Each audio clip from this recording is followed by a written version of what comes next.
golly, I guess it was 1963. I did my junior year in Madrid, Spain, and I lived right close to the Joaquin Sorolla Museum in Madrid. Later, I moved to Cambridge with my first husband, whom I met in Spain. It was about 1965, 1966, and we found some of Jane Peterson's work.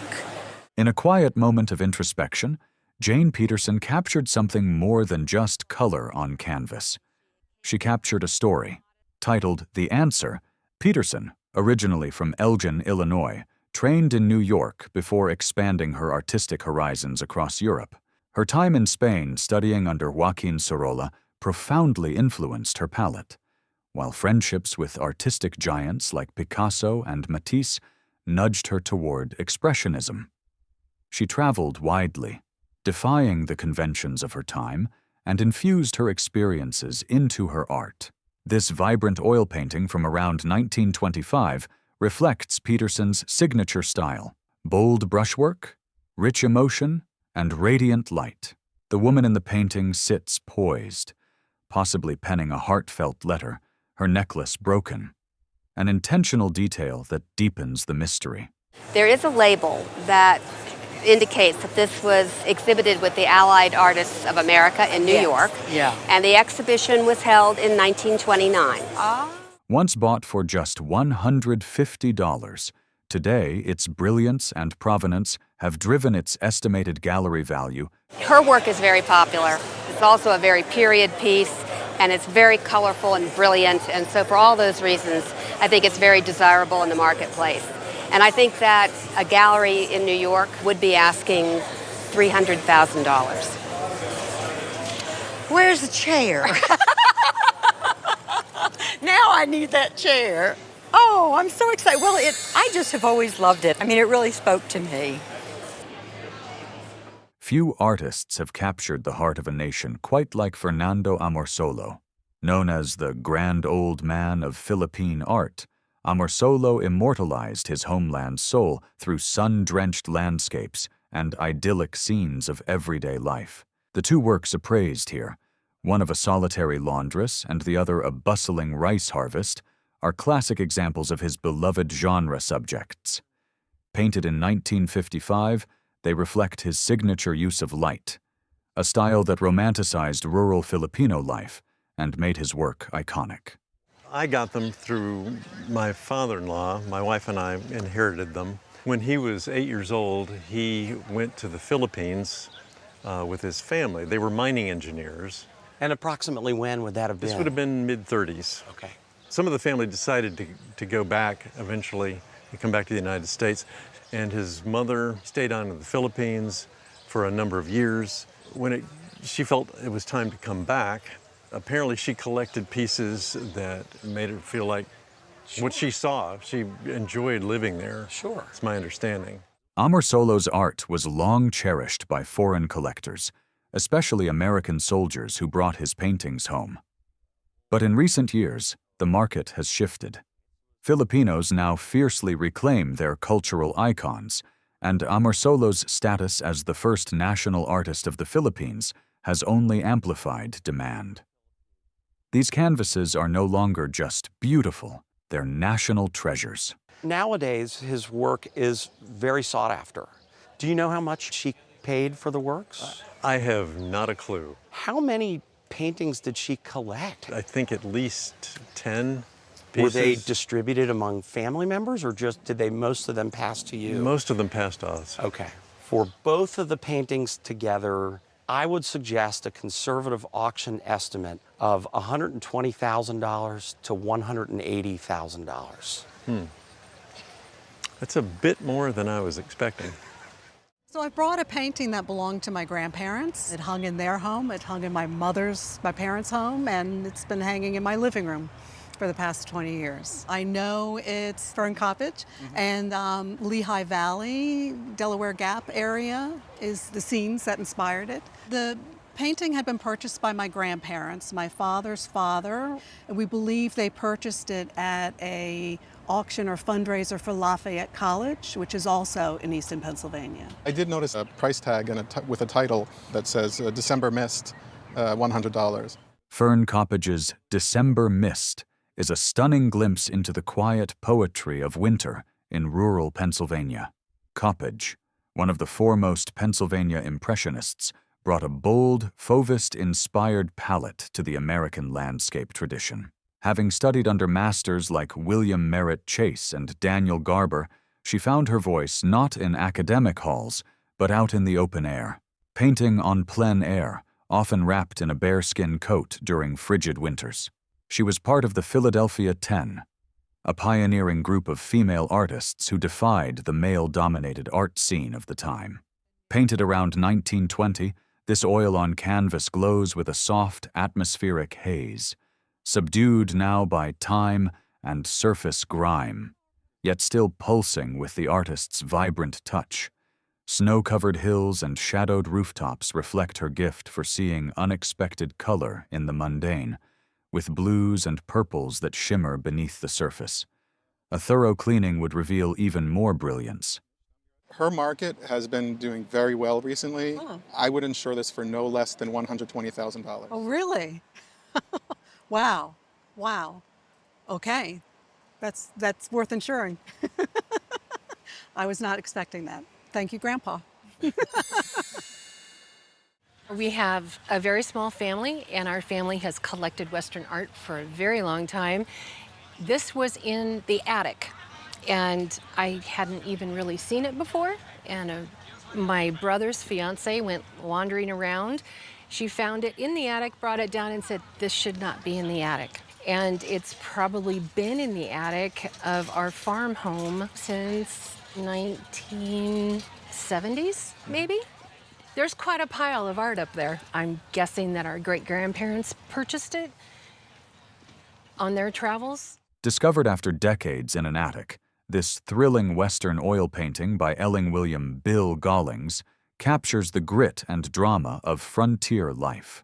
Painted in 1907, it shows riders in full flight across the sagebrush, chased by unseen enemies, a classic narrative moment frozen in motion. Gollings, known for signing with a pony hoof alongside his name, infused his canvases with the authenticity of a man who lived the life he depicted. Born in Idaho and trained briefly in Chicago, Gollings spent much of his early life wrangling cattle and working alongside real cowboys in South Dakota and Wyoming. His first-hand experience on the range gave his art a muscular realism that appealed to tourists eager for a taste of the vanishing American West. This particular scene, though grimy with age, remains vivid and powerfully composed, and would only brighten further with careful cleaning. It's part of the vanishing American West. Gollings is really sort of a third wave of artists. Okay.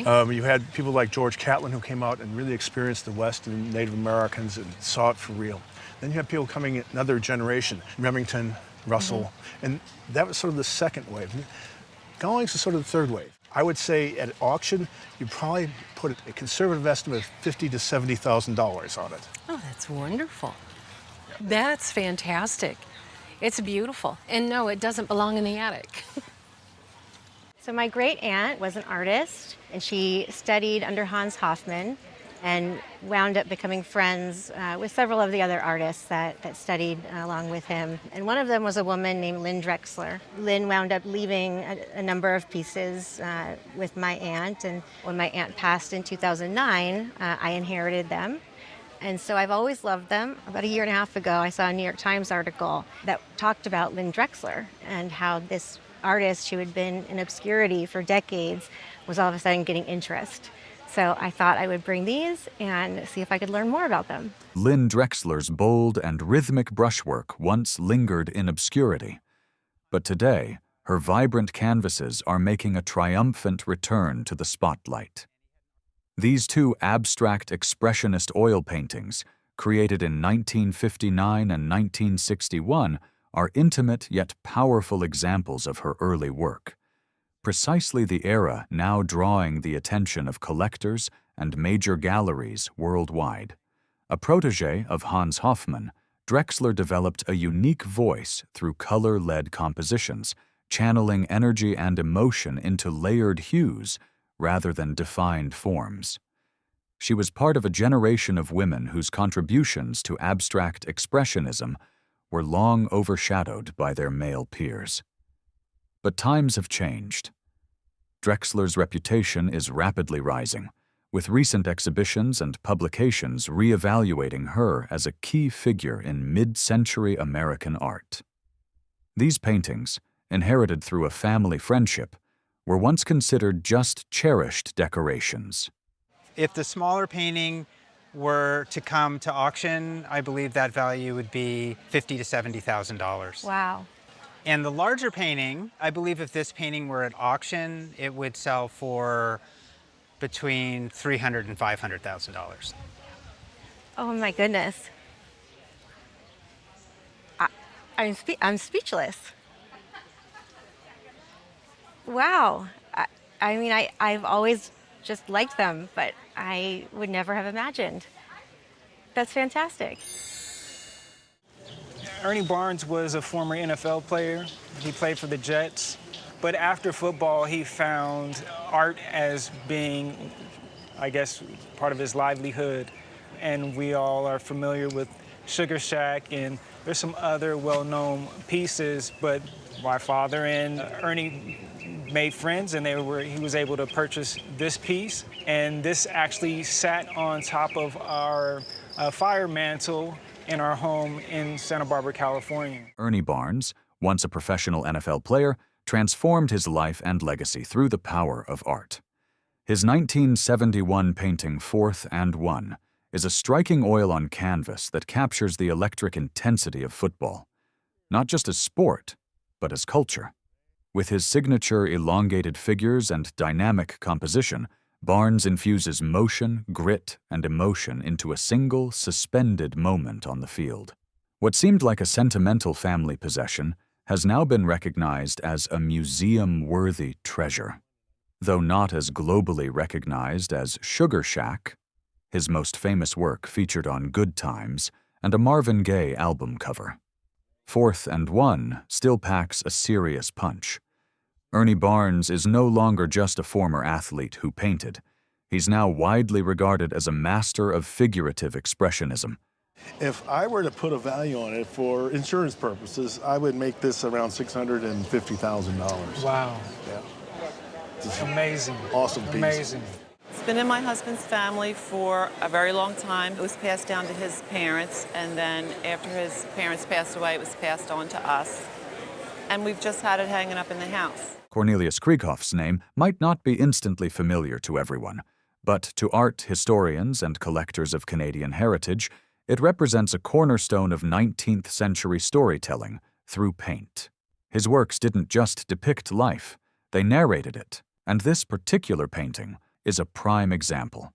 Painted around 1870, the scene bursts with life. A snowy Canadian landscape, a mother and child bundled tight, a sled in motion. It's a vivid, almost cinematic slice of Quebec's history.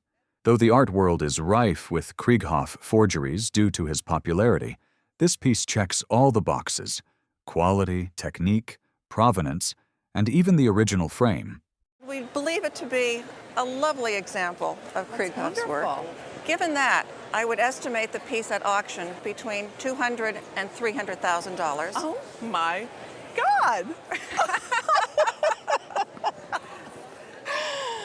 Oh my God! It's a wonderful example of his work. For insurance and retail purposes, in excess of $350,000. I can't believe it, Colleen.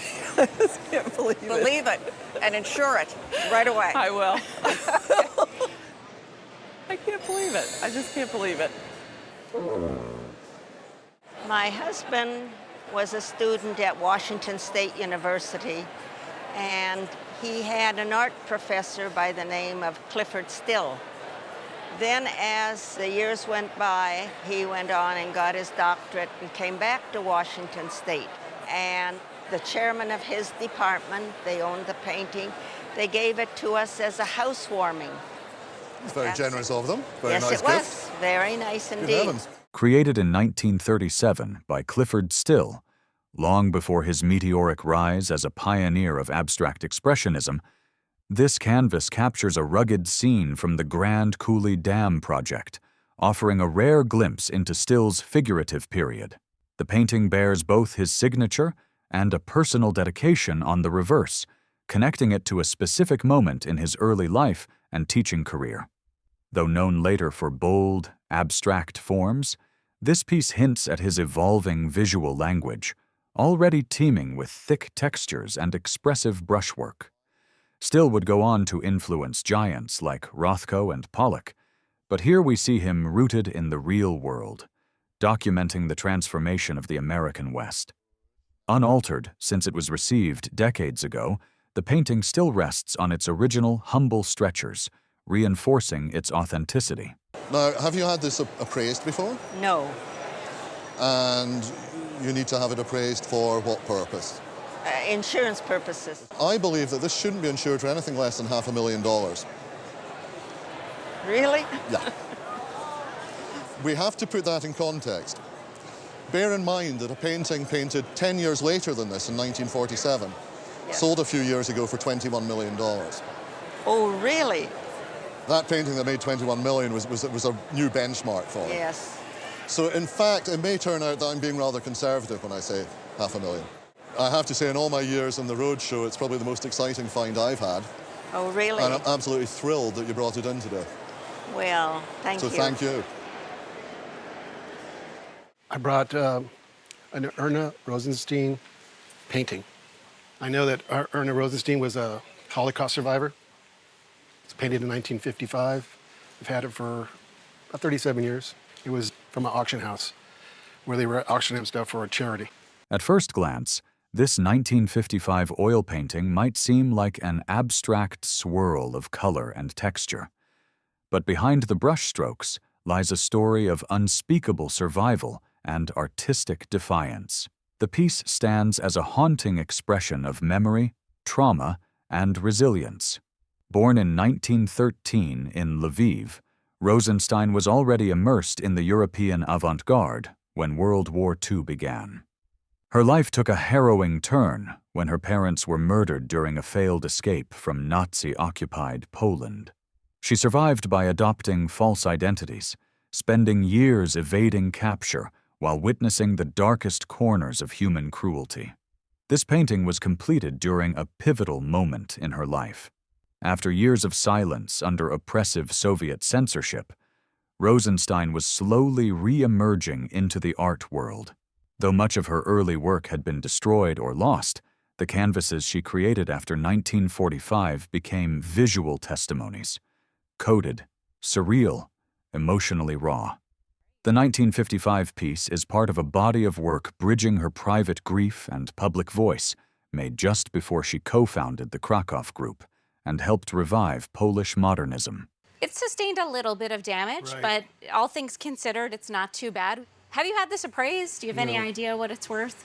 If you had to guess what you paid for it 37 or so years ago, what do you think that might have been? I was thinking 700. If this were to come up to auction today, we would estimate this painting at $50,000 to $70,000. Wow. Wow. Wow.